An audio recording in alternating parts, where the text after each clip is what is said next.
এই পৃথিবীর মাটিতে এমন কোন আহলে হাদিস জন্ম নেয়নি যে নিজেকে মুসলমান প্রমাণ করতে পারবে। মুসলমান প্রমাণ করতে পারবে না। পবিত্র মুহররমুল হারামের 10 তারিখে আল্লাহ তাবারাক ওয়া তাআলা অনেক ঘটনা ঘটিয়েছেন। সর্বপ্রথম পৃথিবীর মাটিতে মানব রূপে আল্লাহ তাবারাক ওয়া তাআলা হযরতে আদম আলাইহিস সালামকে পাঠিয়েছেন। ভারতের পার্শ্বে শ্রীলঙ্কা বলে একটি দেশ আছেন, যেই দেশে একটি পাহাড় আছেন, পাহাড়টির নাম হলো সারানদ্বীপ। সেই পাহাড়ের উপরে আদম আলাইহিস সালাতু ওয়াস সালামকে আল্লাহ তাবারাক ওয়া তাআলা অবতরণ করলেন। যেই দিন আদম আলাইহিস সালামকে আল্লাহ পাক সারানদ্বীপ নামক পাহাড়ে অবতরণ করেছিলেন, সেই দিনটা ছিল মুহররমুল হারামের 10 তারিখ। বলেন সুবহানাল্লাহ। সুবহানাল্লাহ। তারপরে আদম আলাইহিস সালামকে আল্লাহ পাক সারানদ্বীপ নামক পাহাড়ে অবতরণ করলেন এবং হযরতে হাওয়া রাদিয়াল্লাহু তাআলা আনহাকে আল্লাহ তাবারাক ওয়া তাআলা আরব দেশের জাদ্দাতে নাজিল করলেন। ইনাদের দুইজনের অনেক খোঁজাখুঁজির পর যেই দিন সাক্ষাৎ হলো, ওই দিনটাও মুহররমুল হারামের 10 তারিখ। বলেন সুবহানাল্লাহ। সুবহানাল্লাহ। তারপরেই হযরতে নূহ আলাইহিস সালাতু ওয়াস সালামের নাফরমান উম্মতের উপরে, যারা তিনার কলমা পাঠ করেননি, তিনার দাওয়াতকে গ্রহণ করেননি, তাদের উপরে আল্লাহ তাবারাক ওয়া তাআলা বন্যার আযাব দিয়েছিলেন। তো নূহ আলাইহিস সালাম এবং তিনার মান্যকারীরা নূহ আলাইহিস সালাতু ওয়াস সালামের কাশতিতে সাওয়ার হয়েছিলেন, নৌকাতে। যেই দিন তিনার নৌকা জুদি নামক পাহাড়ে অবস্থান করেন, ওই দিন, ওই তারিখ ছিল মুহররমুল হারামের 10 তারিখ। জোরে বলুন সুবহানাল্লাহ। সুবহানাল্লাহ। তারপরে সৈয়দনা ইব্রাহিম আলাইহিস সালাতু ওয়াস সালাম খলিলুল্লাহ নামরুদের আগুনে 40 দিন থাকার পরে আল্লাহ সেই আগুন থেকে যেই দিন তিনাকে বের করেছিলেন, সেই দিনটা ছিল মুহররমুল হারামের 10 তারিখ। বলেন সুবহানাল্লাহ। তারপরে হযরতে মুসা আলাইহিস সালাতু ওয়াস সালামকে আল্লাহ তাবারাক ওয়া তাআলা সমুদ্রের মাঝে রাস্তা দান করলেন। হযরতে মুসা আলাইহিস সালাম এবং তিনার মান্যকারী পার হয়ে গেলেন। আর ফিরআউন যখন মাঝামাঝি রাস্তাতে গিয়েছেন, আল্লাহ সমুদ্রকে মিলিয়ে দিলেন, ফিরআউন নিস্তনাবুদ। জি জি। মুসা নবীকে আল্লাহ নাজাত দান করলেন, ওই তারিখ ছিল মুহররমুল হারামের 10 তারিখ। সুবহানাল্লাহ। এবং আমার আপনার নবীর প্রিয় নওয়াসা সৈয়দুস শুহাদা, জান্নাতি যুবকদের সর্দার, আহলে বাইতে মুস্তাফা ইমামে হুসাইন রাদিয়াল্লাহু তাআলা আনহু যেই দিন শাহাদতের জাম পান করেছিলেন, ওই তারিখ ছিল মুহররমুল হারামের 10 তারিখ। জোরে বলুন সুবহানাল্লাহ। সুবহানাল্লাহ। তাই মুহররমুল হারামের ফজিলত গুরুত্বপূর্ণ একটা এই দিন, মুহররমুল হারামের 10 তারিখ, এটা বহু দিন থেকে চলে আসছে। ইমামে হুসাইন রাদিয়াল্লাহু তাআলা আনহু শহীদ হয়ে মুহররমুল হারামের মর্যাদা আরো আল্লাহ বাড়িয়ে দিয়েছেন। বলেন সুবহানাল্লাহ। সুবহানাল্লাহ। কিছু লোক আছে তারা বলতে চায় যে ইমামে হুসেন 10 মুহররমে শহীদ হওয়ার কারণে তিনার শাহাদাতের মর্যাদা বেড়েছে, এটা ভুল। ইমামে হুসেন মুহররমুল হারামের 10 তারিখে শহীদ হওয়ার কারণে আল্লাহ মুহররমুল হারামকে আরো বেশি মর্যাদামান করেছে। বলেন সুবহানাল্লাহ। সুবহানাল্লাহ। তাই বিরাদর ইসলাম, এই পবিত্র মুহররমুল হারামে আহলে বাইত শহীদ হয়েছেন। আজকের জালসা হচ্ছে জিকরে শুহাদায়ে কারবালা, কারবালার শহীদদের স্মরণে পবিত্র মাহফিলের আয়োজন এই পুরো মহিনাতে চলে। বাবা, কেন চলে? ইমামে হুসেন সহ নবীর ফ্যামিলি, নবীর ঘরানার মোহাব্বতে পৃথিবীতে অনেক মুসলমান জিক্র আজকারের মাহফিল করেন, তাদের গুণগানের মাহফিল করেন, যেমন আপনারা করেছেন। আর কিছু লোক আছে তারা বাধা দেয়। নিষেধ করে। তো নিষেধ করনেওয়ালা আর মাহফিল করনেওয়ালা দুইজনের মধ্যে হক পথে কে?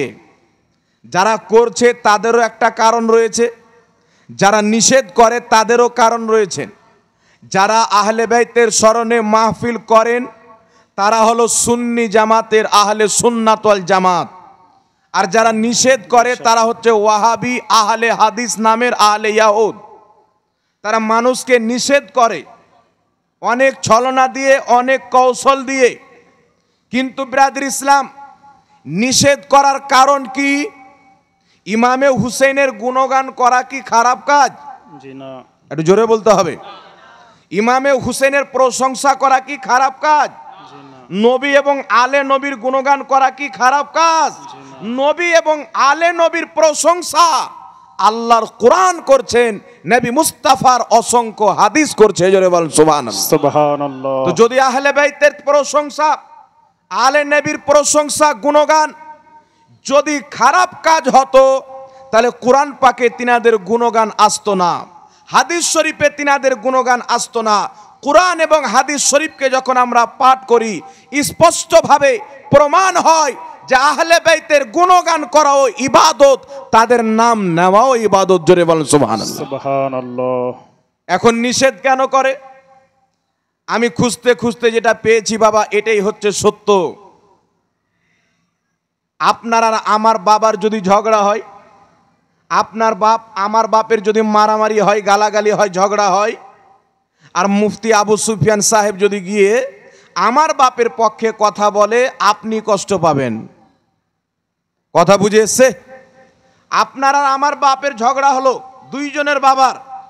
মুফতি আবু রেহান সাহেব আমার বাপের পক্ষে কথা বলছেন, কষ্ট আপনি পাবেন কি পাবেন না? আপনার বাবার পক্ষে যদি কথা বলে আমি কষ্ট পাবো। তো কিছু লোকের বাপ হচ্ছে ইয়াজিদ, আর কিছু লোকের বাপ হচ্ছে রুহানি হুসেন। তো যারা হুসেইনের রুহানি সন্তান, হুসেইনের মাননেওয়ালা, তারা হুসেইনের গুণগান করবে, এটা তাদেরকে ভালো লাগবে, আর ইয়াজিদিদেরকে কষ্ট লাগবে। কথা বুঝে শিখাসিনি বাবা? ইয়াজিদের যারা মান্যকারী কষ্ট লাগবে, হুসেইনের গুণগান করলে ইয়াজিদি কষ্ট পায়, ইমামে হুসেনের নাম নিলে ইয়াজিদি কষ্ট পায়, ইমামে হুসেনের মাহফিল করলে ইয়াজিদি কষ্ট পায়। আহলে বাইতের যেখানে গুণগান হবে, মাহফিল হবে, ইয়াজিদের নাজায়েজ সন্তানরা কষ্ট পাবে। তাই পৃথিবীর মুসলমান যারা 10ই মুহররমের ইমামে হুসেনের আহলে বাইতের জিকিরের মাহফিলকে খারাপ বলতে চায়, বন্ধ করতে চায়, এরা সবাই হচ্ছে ইয়াজিদের গোলাম। জি জি। এরা ইয়াজিদের সন্তান, আর বৈধ সন্তান না, অবৈধ সন্তান। তাই বিরাদর ইসলাম তারা নিষেধ করে থাকে। কেমন করে ইয়াজিদ সন্তান হুজুর আপনি কি করে বলতে পারেন? এখানে একটা জিনিস মনে রাখতে হবে বাবা, যদি কোনো ব্যক্তির অন্তরে আবু বকর সিদ্দিকের মহব্বত থাকে, ইয়াজিদের মহব্বত থাকবে না, আবু জেহেলের মহব্বত থাকবে না। থাকবে? কেউ যদি বলে আমি আবু জেহেলকে ভালোবাসি, তারপরে বলবো আবু বকর সিদ্দিককেও ভালোবাসি, কথাটা সত্য হবে না মিথ্যা হবে? এটা বাচ্চা বাচ্চা জানে। যার কলবে, যার অন্তরে আবু বকর সিদ্দিক বসে যাবে, আবু জেহেল বাস করতে পারবে না। যার অন্তরে মাওলা আলী বসে যাবে, খারজি বাস করতে পারবে না। তেমনি যার অন্তরে ইমামে হুসেইন বসে যাবে, ইয়াজিদ কোনোদিন বসতে পারে না। জোরে বলেন সুবহানাল্লাহ। সুবহানাল্লাহ। তাহলে কেউ যদি ইয়াজিদকে হকপন্থী বলে, ইয়াজিদকে নির্দোষ বলে, ইয়াজিদকে পাক্কা মুসলমান বলে, ইয়াজিদকে রহমাতুল্লাহ রাদিয়াল্লাহু আনহু বলে, ওই ব্যক্তি হুসেন আহলে বাইতকে মাননেওয়ালা হতে পারে না। আর আমার নবী বলেছেন, যাদের অন্তরে আমার ফ্যামিলি আহলে বাইতের হাসান ও হুসেনের, ফাতেমা আলীর চুল পরিমাণে বুকস আছে, ওই ব্যক্তি যদি মাকামে ইব্রাহিম এবং কাবা ঘরের মাঝামাঝি সাজদার অবস্থায় রোজার হালাতে যদি মারা যায়, ওই ব্যক্তি জাহান্নামে যাবে। জোরে বলেন সুবহানাল্লাহ। মুসলমান হতে পারে না। তাহলে বিরাদর ইসলাম বলেন, কেউ যদি হুসেইনের মাননেওয়ালা থাকে, ইয়াজিদকে মানতে পারবে? জোরে বলতে হবে বাবা। সুজা হিসাব, অন্তর যদি আপনি পবিত্রতা অর্জন করেন, তাহলে না পাকি আপনার কাছে থাকবে না। অপবিত্রতা থাকবে না। আর আপনি যদি অপবিত্র থাকেন তাহলে পবিত্রতা থাকবে না। তো হুসেইনকে মাননেওয়ালা, হুসেইন হচ্ছেন পবিত্র। ইমামে হুসেইন যার অন্তরে চলে যাবে, ইয়াজিদের মতো নাপাক ব্যক্তি কোনোদিন যেতে পারে না। কথা বুঝতে পেরেছেন আপনারা? তাহলে কোনো ব্যক্তি যদি আপনাকে নিষেধ করে, এর নামাজ পড়ে না তো জালসা করে কি করবি, রোজা রাখিস না তো জালসা করে কি করবি, ওই যে আপনাকে সন্তান বেড়ে নষ্ট করছে শয়তান, শয়তান। এই লোকগুলো যে মসজিদ তৈরি করে, তো সব কি নমাজের টাকায় তৈরি করে না বেনামাজির টাকায়? জি, জোরে বলতে হবে। তাহলে ও হারামখোর বেনামাজির টাকা কেন নিল? তখন কেন বলল না যে নামাজ পড়ে না ওর টাকাতে মসজিদ কেন তৈরি করব? যে নামাজ পড়ে না ওর টাকা মাদ্রাসায় কেন নিব? যে নামাজ পড়ে না ওর সাথে কথা কেন বলবো? যে নামাজ পড়ে না তার বেটি নিব, তাকে বেটি দিব কেন? এতই যখন ঘৃণা লাগে। তো একজন ব্যক্তির নামাজ সবার উপরে ফরজ, নামাজ ছাড়া সবচাইতে বড় পাপ। যদি কোনো ব্যক্তির নামাজকে ফরজ মানে কিন্তু নামাজ পড়ে না, গুনহেগার। ওই ব্যক্তি যদি আল্লাহ, আল্লাহ রসুল এবং আহলে বাইতের গুণগান ফজিলত শোনা এবং শোনাবার জন্য যদি নেক কাজ মাহফিলের ব্যবস্থা করে, তাহলে তার জন্য নেক কাজ করা কি নাজায়েজ হয়ে যাবে? জি না। মানে নামাজ পড়ো না তো রোজাও রাখিও না, নামাজ পড়ো না তো জালসাও করিও না, নামাজ পড়ো না তো জুম্মাও পড়িও না। আরে যেই ব্যক্তি নামাজ পড়ে না, ওই ব্যক্তি কমপক্ষে একটা হুসেনের নামের জালসা করতো, একটা নেকির কাজ করতো। তুমি তো এটা থেকেও বাধা দিচ্ছ। জি জি। কদিন হলো তুমি নামাজ ধরেছো? জি বেশ। তোমার নামাজ হচ্ছে কিনা জানো?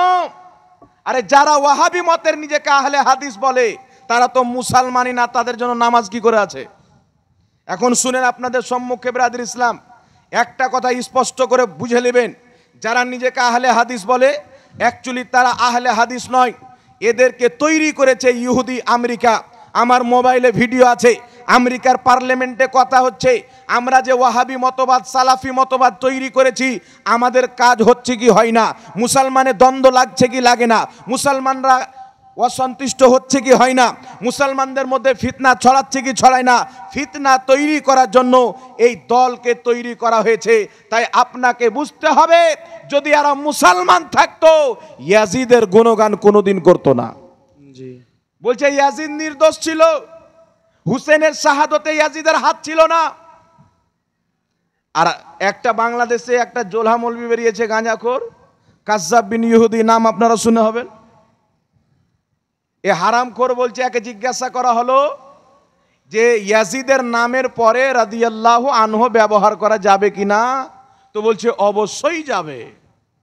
নাউজুবিল্লাহ বলবেন না? আরে যে ইয়াজিদ হুসেনকে শহীদ করেছে রাদিয়াল্লাহু আনহুর মানে কি? ইয়াজিদ রাদিয়াল্লাহু তাআলা আনহু এর অর্থ হচ্ছে ইয়াজিদের প্রতি আল্লাহ রাজি।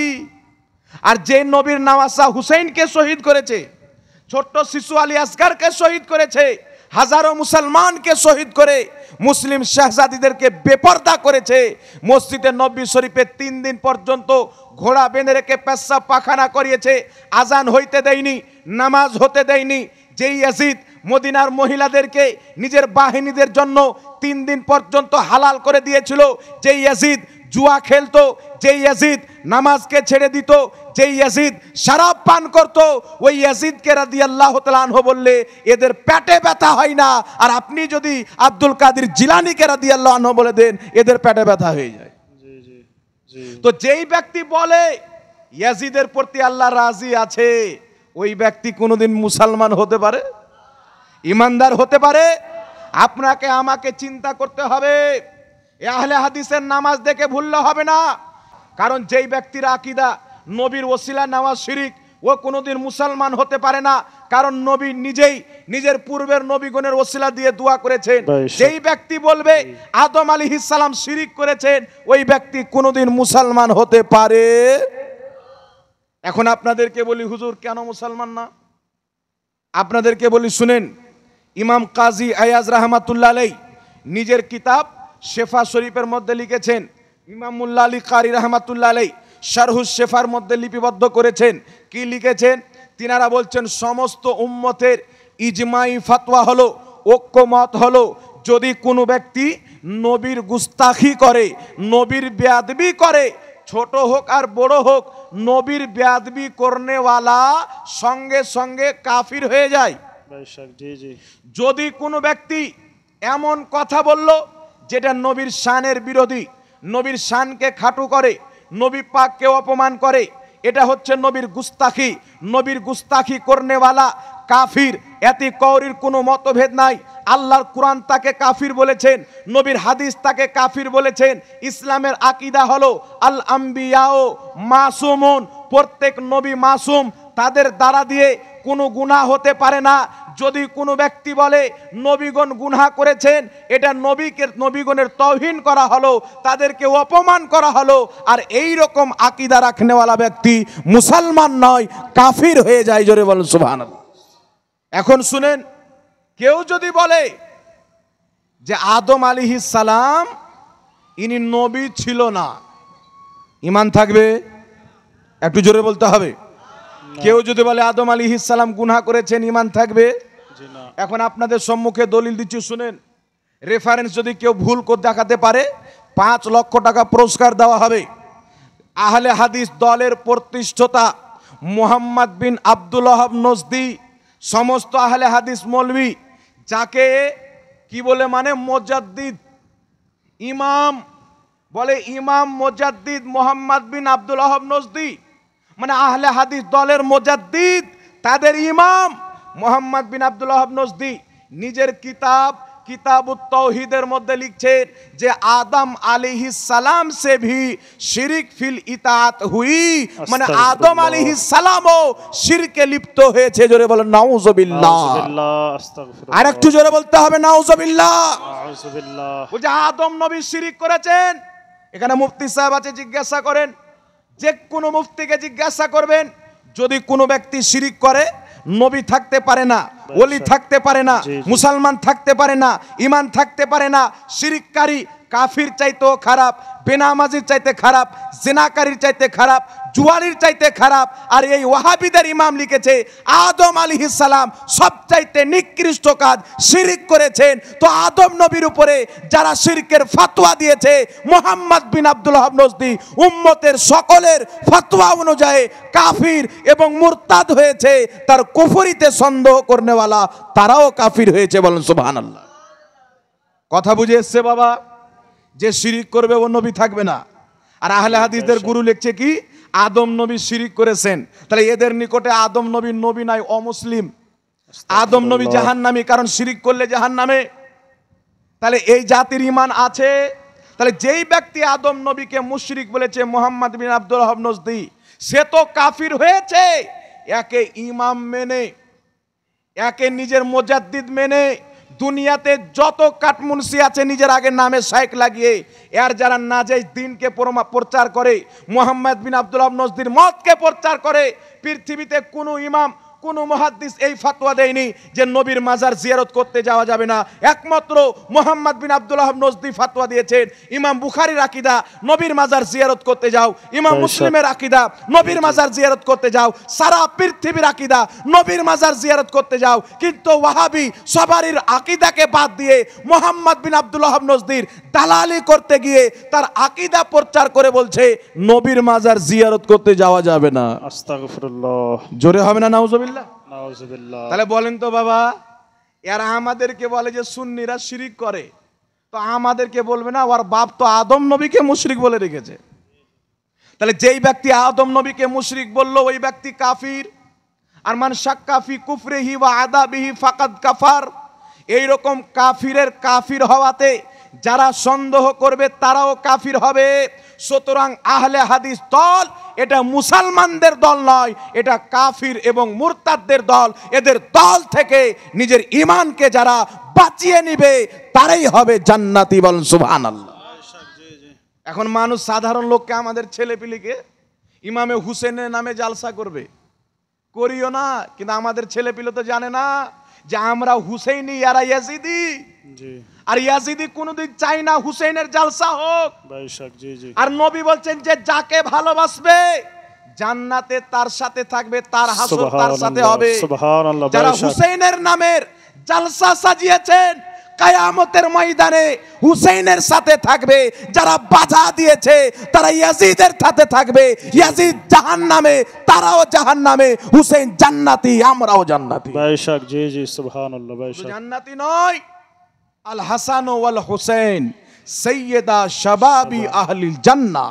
ইমামে হাসান ও হুসেন শুধু জান্নাতি নয়, জান্নাতি যুবকদের সরদার। জোরে বলেন সুবহানাল্লাহ। সুবহানাল্লাহ। তাহলে এরপরে যদি কোনো গাঁজাখোর এসে বলে নামাজ পড়িস না তো জালসা নিয়ে কি করবি, নামাজ পড়িস না তো জালসা সাজিয়ে কি করবি? আচ্ছা বলেন তো বাবা, একটা লোক নামাজ পড়ে না তাই সব ছেড়ে দিবে? তাহলে মা বাপের খিদমত করা ইবাদত। নামাজ পড়েন না তো মা বাপকে লাত দিয়ে তাড়িয়ে দেন, নাকি বলেন? বিয়ে করা সুন্নাত, তো নামাজ পড়েন না ফরজ, তো বিয়েও করিয়েন না। জি বেশক। মাদ্রাসায় দান দেওয়া সুন্নাত, মুস্তাহাব। মসজিদে দান দেওয়া মুস্তাহাব, নেকির কাজ। নামাজ পড়েন না তো দানও দিও না। আচ্ছা আপনারা বলেন তো, যেই লামাজহাবি বলে, ওয়াহাবি বলে যে নামাজ পড়েন না তো জালসা নিয়ে কি করবে, আপনারা বলেন তো তাদের মসজিদে বেনামাজির টাকা আছে কি নাই? আছে। জোরে বলতে হবে। আছে। আছে না নাই? শুধু বেনামাজি নয়, ইহুদিরও টাকা আছে। তাই তাদের মসজিদের নামাজ পড়ার চাইতে মাঠে নামাজ পড়া অনেক ভালো।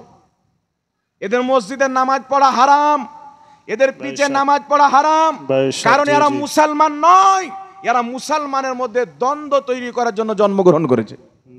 আজকে দেখেন হঠাৎ করে 2-4টা গ্রামে হয়ে গেল, একটা মসজিদ তৈরি করে নিল। এরকম হয় কি হয় না বাবা? জোরে বলেন তো। এর আগে কি ছিল? ও যদি হকপন্থী থাকে তো এর আগে কোথায় ছিল? 100 বছর আগে কোথায় ছিল? 50 বছর আগে কোথায় ছিল? 1000 বছর আগে কোথায় ছিল? এদের ইতিহাস খুঁজতে খুঁজতে আমি যখন আল্লাহর কোরআনকে পড়লাম, নবীর হাদিসকে পড়লাম। আল্লাহর নবী একদিন মসজিদে নববীতে দাঁড়িয়ে এলান করছেন, উমুকের বেটা উমুক মসজিদ থেকে বেরিয়ে যাও, উমুকের বেটা উমুক মসজিদ থেকে বেরিয়ে যাও। আল্লাহর নবী যত মুনাফিক ছিল তাদের এবং তাদের বাপের নাম নিয়ে মসজিদ থেকে যখন বের করে দিল, তারা নবীর মসজিদ থেকে কয়েক কিলোমিটার দূরে গিয়ে একটা মসজিদ তৈরি করলো, যেই মসজিদের নাম আমার আল্লাহ দিয়েছেন মসজিদে জারার। জি জি, মসজিদে, মানে শয়তানি করার আড্ডা। জি বেশক। একটা লোক নবীকে নূর মানে ওই মসজিদে ডেকে বলবে নবী মাটির। জি। একটা লোক বলে আল্লাহর জানাতে নবী গায়েব জানে, ওই মসজিদে ডেকে বলবে নবী গায়েব জানে না। একটা লোক বলে নবী সবচাইতে শ্রেষ্ঠ, আমাদের মতন নয়, আমরা নবীর মতন নয়, একে ওই মসজিদে নিয়ে গিয়ে বলবে নবী আমাদের মতন। তাই ওটা মসজিদ ইবাদতের জায়গা নয়, ওখান থেকে মানুষের ঈমান চুরি করার জায়গা। তাই আল্লাহ বলছেন মাহবুব, তারা মসজিদ তৈরি করেছে, ওটা আল্লাহর ঘর নয়, ওই মসজিদ বাইতুল্লাহ না, ওটা হচ্ছে মসজিদে জারার। তুমি তোমার সাহাবীকে পাঠিয়ে মসজিদকে ভেঙে দাও, আগুন লাগিয়ে জ্বালিয়ে দাও। জি জি। সাহাবায়ে কেরাম গেলেন, ওই মসজিদকে ভেঙে চুরমাচার করে দিলেন। বলেন তো মসজিদ ভাঙা জায়েজ আছে? কিন্তু আল্লাহ বলছেন, কেন আল্লাহ ভাঙতে বললো?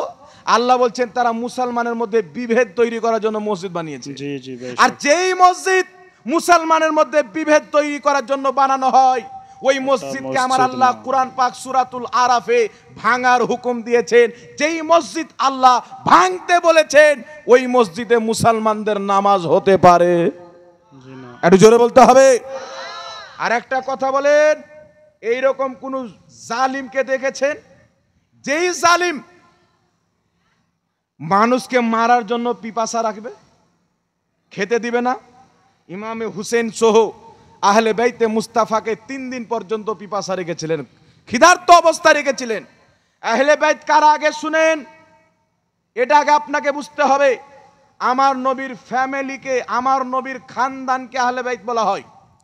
আমার আপনার নবী সাল্লাল্লাহু আলাইহি সাল্লাম একদিন নিজের গায়ের চাদরকে এইভাবে মেললেন, মেলার পরে বলছেন আলী আমার চাদরের তলে চলে এসো, ফাতিমা আমার চাদরের তলে চলে এসো, হাসান আমার চাদরের তলে চলে এসো, হুসেন আমার চাদরের তলে চলে এসো। ইমামে হাসান, ইমামে হুসেন, হযরতে আলী, হযরতে ফাতেমা, আমার নবী 4 জনকে নিজের চাদরে ঢেকে নিলেন। কি করলেন? জোরে বলতে হবে। 4 জনকে নিজের চাদরে ঢেকে নিলেন। ঢাকার পর আমার আপনার নবী সাল্লাল্লাহু আলাইহি ওয়াসাল্লাম আল্লাহর দরবারে দোয়া করলেন, আল্লাহ এরা হচ্ছে আমার আহলে বাইত, এদেরকে তুমি পাক করে দাও, পবিত্র করে দাও। আল্লাহ সঙ্গে সঙ্গে নবীর দোয়া কবুল করে আয়াতে তাতহির অবতীর্ণ করে জানিয়ে দিলেন, মাহবুব আল্লাহ তো এটাই চাই, তোমার আহলে বাইত থেকে আল্লাহ প্রত্যেক অপবিত্রতাকে, নাপাকিকে দূরে করে দিয়েছে, তোমার আহলে বাইতকে আল্লাহ পাক এবং পবিত্র করে দিয়েছে। বলেন সুবহানাল্লাহ। আর একটু জোরে বলতে হবে সুবহানাল্লাহ। এইবার চলে আসেন, আল্লাহ তো তিনাদেরকে পাক করলেন, এমন পাক করলেন, এমন পাক করলেন, আমার মা বোনদের মেহনাতে একটি রক্ত আছে, যার কারণে নামাজ মাপ থাকে 3 দিন 5 দিন, কিন্তু মা ফাতেমার ওই রক্ত ছিল না, কারণ আল্লাহ তাবারাক ওয়া তাআলা মা ফাতেমাকে ওই রক্ত থেকে ও পাক করে দিয়েছেন। বলেন সুবহানাল্লাহ। এবার আহলে বাইতকে ভালোবাসতে হবে কিনা শুনেন। আল্লাহ কুরআন পাকে বলছেন, কুল নবী তুমি বলো, লা আসআলুকুম আলাইহি আজরান, তোমাদের কাছে আমি কিছুই বদলা চাই না। আচ্ছা চিন্তা করেন বাবা, নবী আমাদেরকে যা দিয়েছেন পৃথিবীর কেউ দিতে পারে? জি না। শুনতে পাচ্ছেন না আপনারা?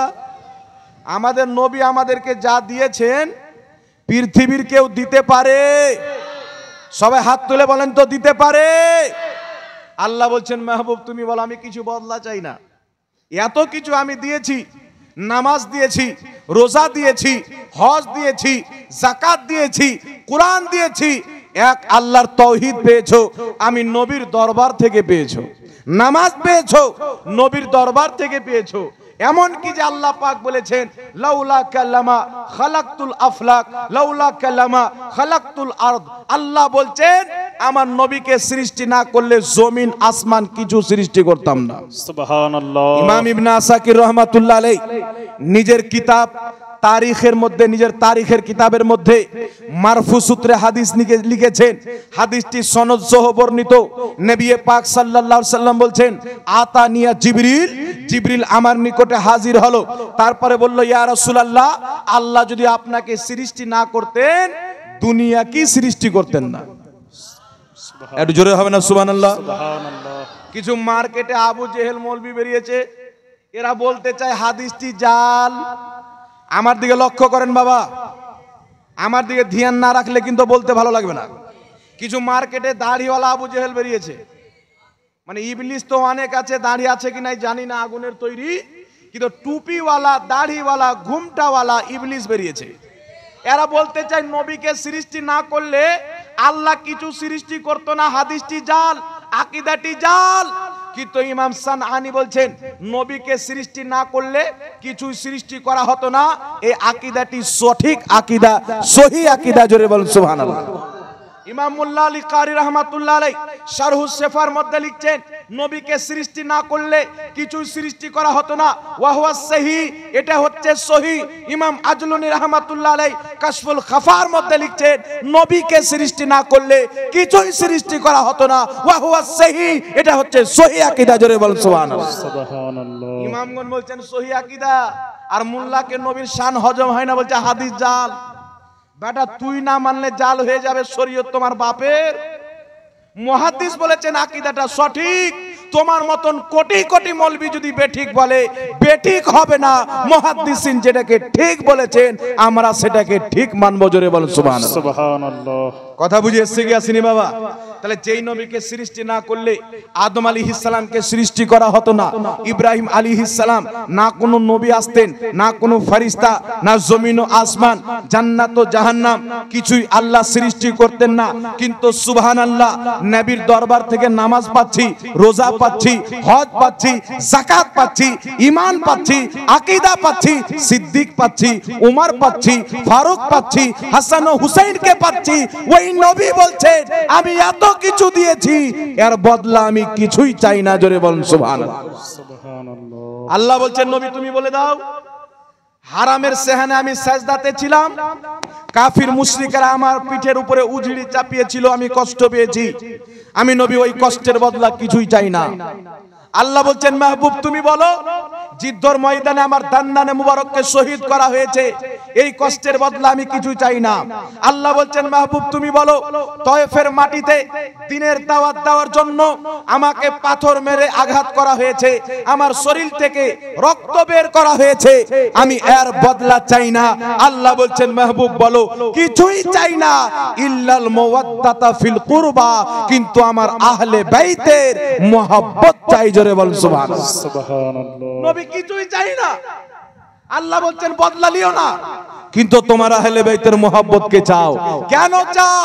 যদি তোমার উম্মত তোমার আহলে বাইতকে ছেড়ে দেয়, আহলে বাইতকে ভুলে যায়, উম্মত ধ্বংস হয়ে যাবে, পথভ্রষ্ট হয়ে যাবে। তাই ঈমান সুরক্ষিত রাখার জন্য, ঈমানের হিফাজতের জন্য নবীর আহলে বাইত জরুরি। জোরে বলুন সুবহানাল্লাহ। সুবহানাল্লাহ। তাহলে কি বুঝতে পারলেন বাবা?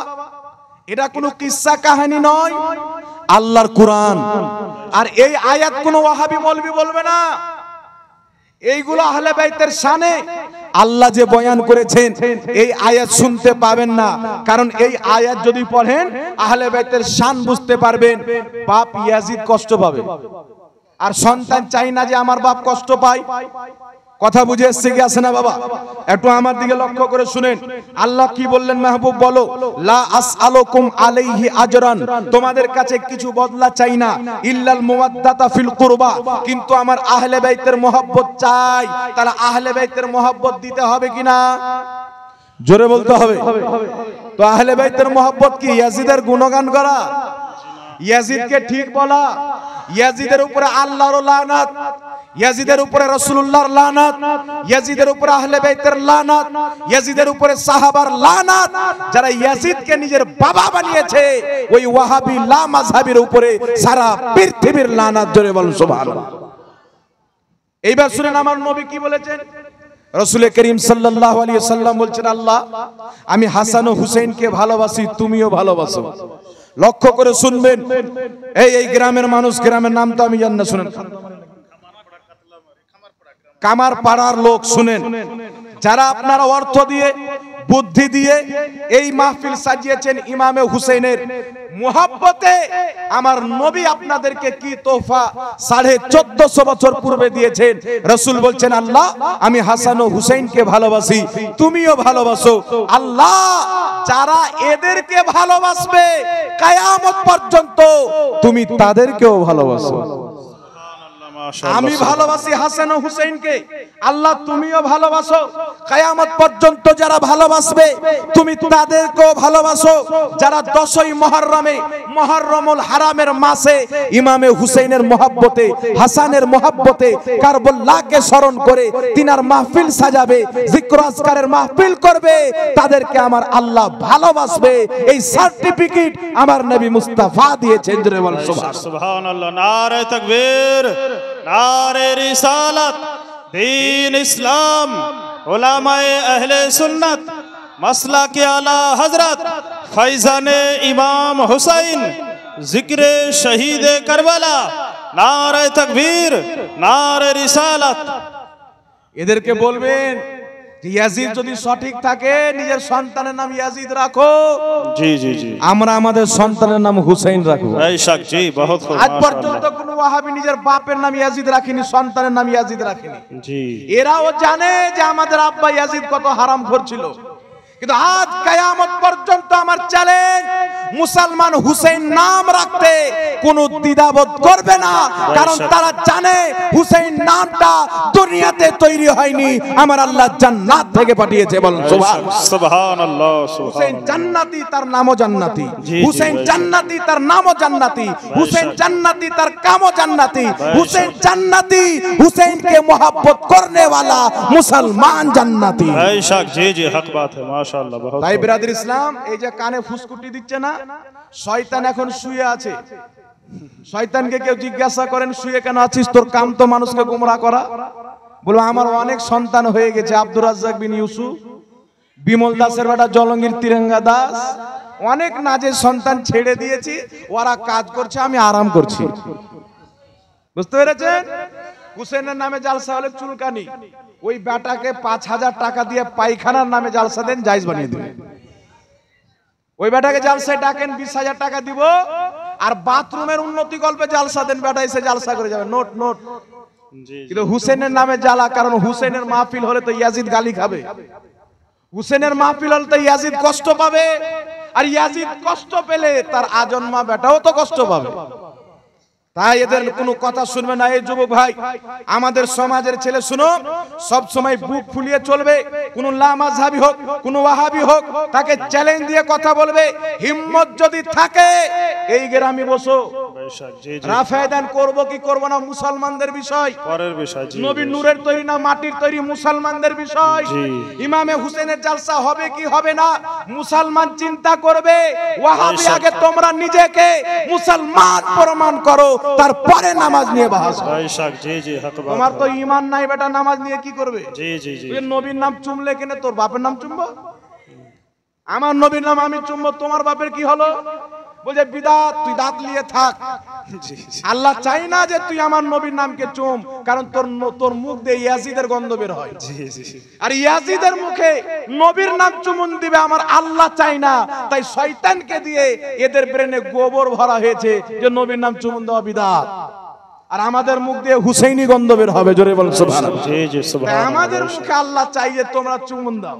আল্লাহর নাম রেখেছে মুহাম্মদ, নামটা যখন নিবেন তখনই চুমুন হয়ে যাবে। জি, মুহাম্মদ বলেন না, দুই ঠোঁট এক জায়গায় চুমুন হয়ে যাবে। তাই বিরাদর ইসলাম, এদের থেকে নিজের ঈমানকে বাঁচিয়ে রাখতে জোরে বলতে হবে, হবে কি হবে না? জি। এরা কত কষ্ট দেওয়ার পরে আমি আপনাকে বলছি শুনেন, ইয়াজিদ কি ইমামে হুসেনকে শহীদ করাতে তার অনুমতি ছিল? তার হাত ছিল? ছিল কি ছিল না? আমি লামাযহাবীদের ঘরের কিতাব থেকে দলিল দিচ্ছি। যারা ইয়াজিদকে আব্বা হুজুর বানিয়ে রেখেছে তাদের কিতাব থেকে দলিল দিচ্ছি। ওয়াহাবী শুন, তোমাদের সবচাইতে বড় গুরু ইবনে তাহমিয়া। ইবনে তাহমিয়া নিজের কিতাব, ইবনে তাহমিয়ার ছাত্র ইবনে কাসির।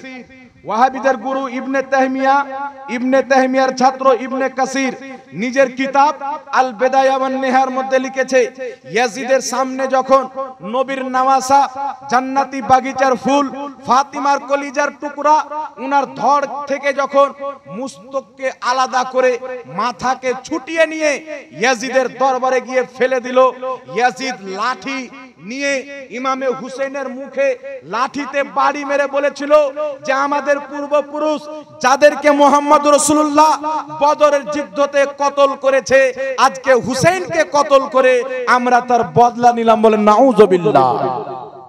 বদরের যুদ্ধতে আমার আপনার নবী মুশরিকদেরকে কতল করেছিলেন সাহাবাকে দিয়ে। জিহাদ হয়েছিল, মুশরিকদেরকে কতল করা হয়েছিল, তারা পরাজয় হয়েছিল। ইয়াজিদ ওই মুশরিকদের বদলা নিচ্ছে হুসেনকে শহীদ করে। এই কথা বলার পরে কেউ ইয়াজিদকে ভালো বলতে পারে? আরে ইয়াজিদকে ভালো বললে তো আমার নবীর জিহাদ ভুল হবে, ইয়াজিদকে ভালো বললে হুসেন ভুল হবে, ইয়াজিদকে ভালো বললে পৃথিবীর সমস্ত মুহাদ্দিস ও মুদাক্কিক ভুল হবে। কারণ আজ পর্যন্ত কেউ ইয়াজিদকে ভালো বলেনি, সবাই ইয়াজিদকে পালিত বলেছে, নাপাক বলেছে, লানাতি বলেছে, ফাসিক বলেছে, ফাজির বলেছে, কিন্তু ইমামে হুসেনকে সবাই নিজের বুকে লাগিয়েছে। বলেন সুবহানাল্লাহ। তাই নবী পাক সাল্লাল্লাহু আলাইহি সাল্লাম বলছেন, আল্লাহ আমি হুসেনকে ভালোবাসি, তুমিও হুসেনকে ভালোবাসো। যারা হুসেনকে ভালোবাসবে তাদেরকেও ভালোবাসো।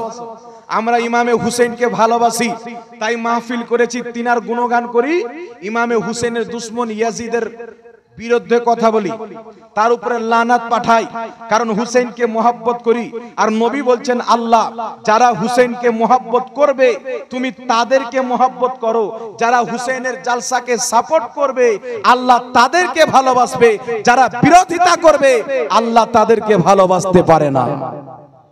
তাহলে আমরা আল্লাহর ভালোবাসা চাই কি চাই না? একটু জোরে বলতে হবে বাবা। আল্লাহর মোহাব্বত নিতে হবে। নবী পাক সাল্লাল্লাহু আলাইহি ওয়াসাল্লাম উম্মতকে মোহাব্বত করার তরিকা শিখিয়েছেন, মোহাব্বতের মঞ্জিল শিখিয়েছেন। রাসূল পাক বলছেন মোহাব্বতের নিয়ম হলো সর্বপ্রথম তুমি আল্লাহকে মোহাব্বত করবে, তারপরে আমি নবীকে মোহাব্বত করবে, আমার পর আমার আহলে বাইতকে মোহাব্বত করবে। একটু জোরে বলেন না সুবহানাল্লাহ। নবী বলছেন মোহাব্বতের তরিকা প্রথম আল্লাহকে মোহাব্বত করো, তারপর আমি রসুলকে মহব্বত করো, তারপরে আমার আহলে বাইত হাসান ও হুসেনকে মহব্বত করো। জোরে বলুন সুবহানাল্লাহ। সুবহানাল্লাহ। তাহলে কি বুঝতে পারলেন? ইনাদের মহব্বত সস্তা জিনিস নয়, ঈমানের অংশ। যার অন্তরে আহলে বাইতের মহব্বত নাই সেই ব্যক্তি মুসলমান নয়। যার অন্তরে আহলে বাইতের আদব নাই সেই ব্যক্তি ঈমানদার নয়। তাই আমার আপনার নবী সাল্লাল্লাহু আলাইহি ওয়াসাল্লাম কেন বলেছেন আমার আহলে বাইতকে মহব্বত করো? আল্লাহ কেন চাইলেন যে আহলে বাইতের মহব্বতকে চাও? এর কারণ হচ্ছে কি শুনেন। আমার আপনার নবী সাল্লাল্লাহু আলাইহি ওয়াসাল্লাম ইন্তিকালের পূর্বে সাহাবাকে একত্রিত করে বলছেন, হাকিম আল মুস্তাদরাক আলা সাহিহাইনের মধ্যে হাদিস, ইমাম হাকিম হাদিসটি উল্লেখ করে বলছেন, হাযা হাদিসুন সহিহুল ইসনাদ, এই হাদিসের সনদ হচ্ছে সহিহ। হাদিস কি? নবী পাক বলছেন, আমার সাহাবী আমি ইন্তিকাল করে যাব, পর্দা করে যাব, কিন্তু তোমরা চিন্তা করিও না, টেনশন করিও না, নবীর ইন্তিকালের পর আমাদেরকে হেদায়েতের পথ কে দেখাবে, আমরা ঈমান কিভাবে বাঁচিয়ে রাখবো? আমার আপনার নবী বললেন, আমি তো চলে যাচ্ছি কিন্তু দুটি জিনিস দিয়ে যাচ্ছি। জোরে হবে না সুবহানাল্লাহ? সুবহানাল্লাহ। আমি তো চলে যাচ্ছি কিন্তু দুটি জিনিস দিয়ে যাচ্ছি। ইন্নী তারিকুন ফিকুমুস সাকালাইন, দুটি ভারী জিনিস দিয়ে যাচ্ছি। কি জিনিস? নবী বলছেন, আমার ইন্তিকালের পর কিতাবুল্লাহি, আল্লাহর কিতাব কোরআনকে শক্ত করে ধরে রাখিও।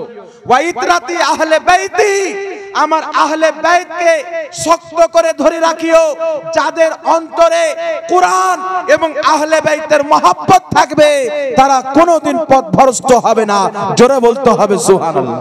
সুবহানাল্লাহ। আজকে ওয়াহাবি গুমরা কেন? লামাযাবি পথভ্রষ্ট কেন হয়েছে? খারজি পথভ্রষ্ট কেন হয়েছে? নাসবি পথভ্রষ্ট কেন হয়েছে? কেউ কোরআনের গুণগান করেছে তো নবীর আহলে বাইতকে ছেড়ে দিয়েছে। কোরআনের কেরাত কম্পিটিশন সম্মেলন করে কি করে না? কেরাত প্রতিযোগিতার মাহফিল, কোনো অসুবিধা নাই।